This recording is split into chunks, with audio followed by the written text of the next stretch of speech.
Oke, pada video kali ini saya akan menjelaskan tentang tata cara penggunaan salah satu alat yang paling sering digunakan oleh seorang geologis ketika berada di lapangan, yaitu kompas. Yang pada kali ini yang akan saya jelaskan adalah kompas yang paling sering digunakan oleh geologis. Brandnya terkenal, yaitu Brunton. Brunton seri 5010 5010. Gimana pun nyebutnya terserah, yang penting ini kompasnya.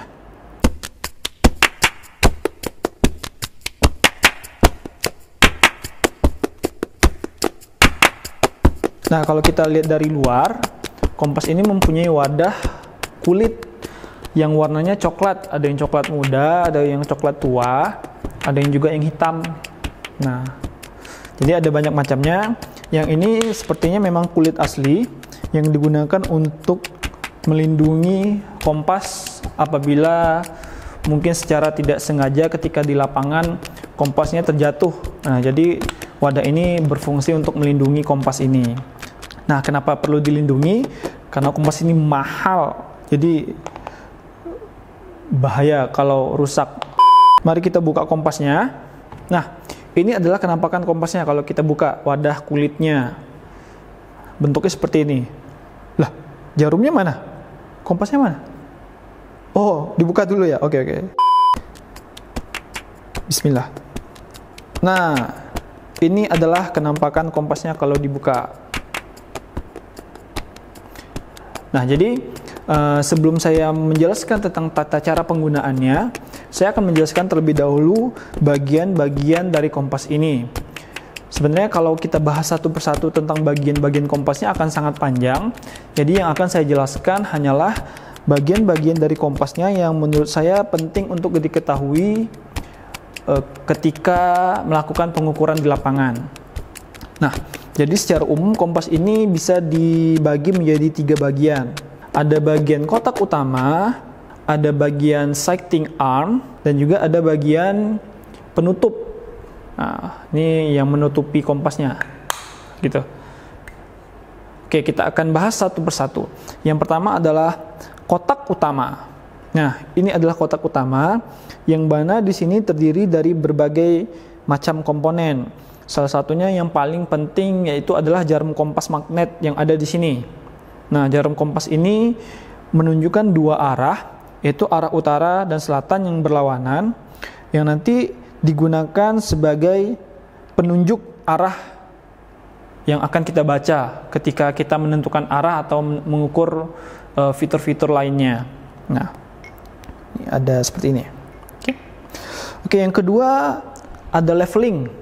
Nah, leveling ini ada 2 macam. Kalau bisa dilihat di sini ada 2 jenis, yaitu ada bull's eye level.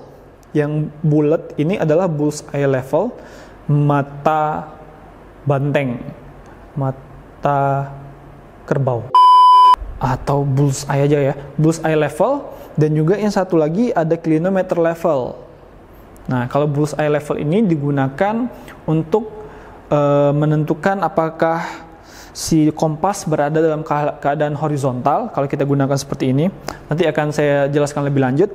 Dan clinometer level ini digunakan untuk penentuan kemiringan nantinya. Oke. Jangan bingung dulu, nanti akan dijelaskan satu persatu.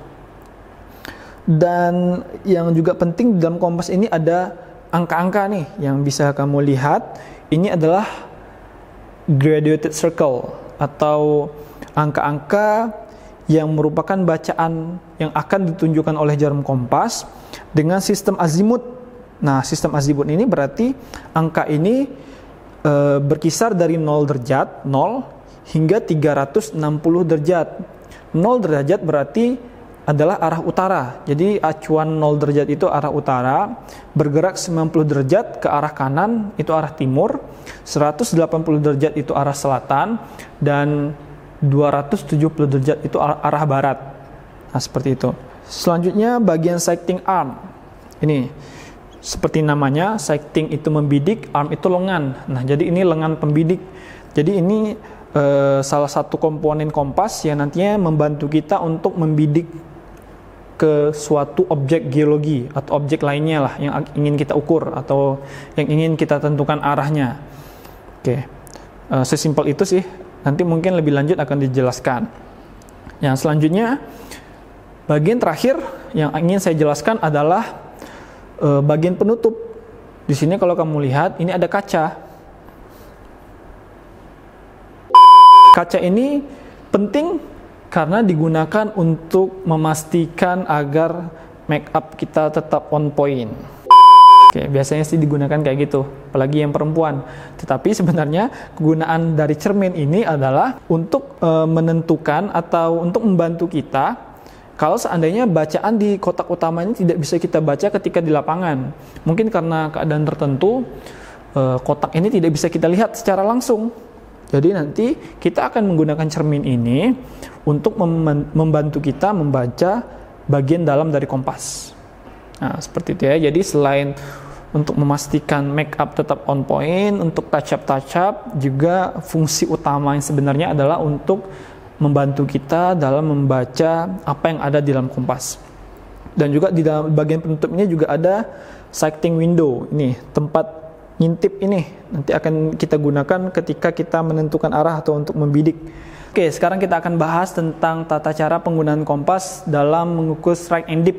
Nah, sebagaimana yang kamu ketahui, strike and dip ini adalah salah satu hal yang paling sering diukur oleh seorang geologis ketika berada di lapangan.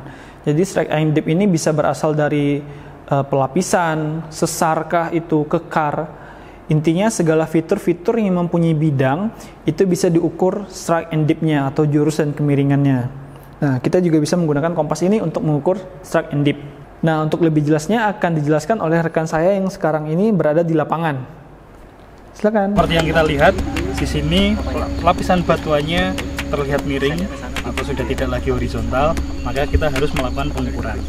Dalam melakukan pengukuran, kita selalu menggunakan kaidah tangan kiri, yaitu jari telunjuk selalu menunjuk ke arah pelemparan batuan atau strike, kemudian jari jempol ini menunjuk arah kemiringan dari lapisan, sehingga pada lapisan yang berada di depan kita, kemiringan batuan ada ke arah kanan dan strike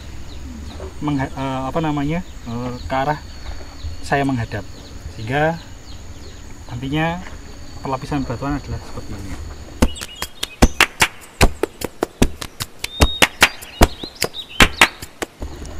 Karena ini posisinya miring dan kita tidak bisa mengukur langsung seperti ini, maka kita menggunakan bantuan buku ataupun papan, sesuatu yang keras sebagai kepenerusan lapisan secara semu, sehingga kita bisa dengan nyaman, mudah, dan tepat dalam melakukan pengukuran strike dan dip. Dalam mengukur arah pelemparan batuan, kita menggunakan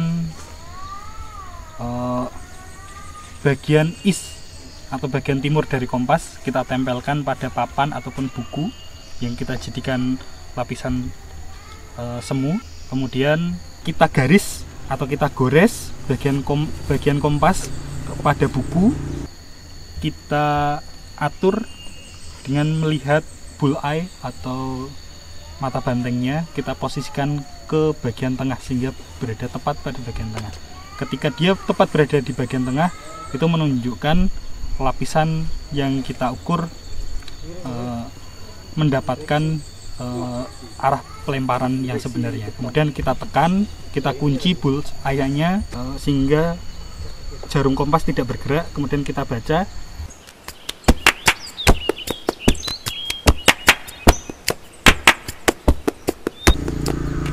Kemudian kita tempelkan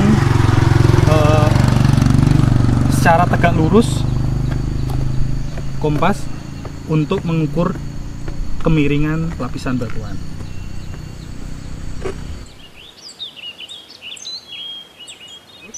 Kemudian kita sejajarkan tabung klinometer untuk mendapatkan nilai kemiringan batuan.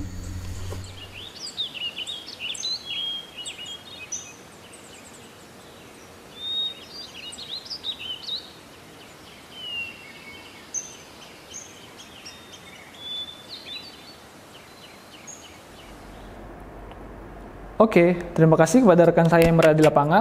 Semoga penjelasannya dapat membantu kita dalam memahami pengukuran strike and dip. Nah, jadi kamu harus sering latihan menggunakan kompas ini agar pengukuran di lapangan itu menjadi tepat.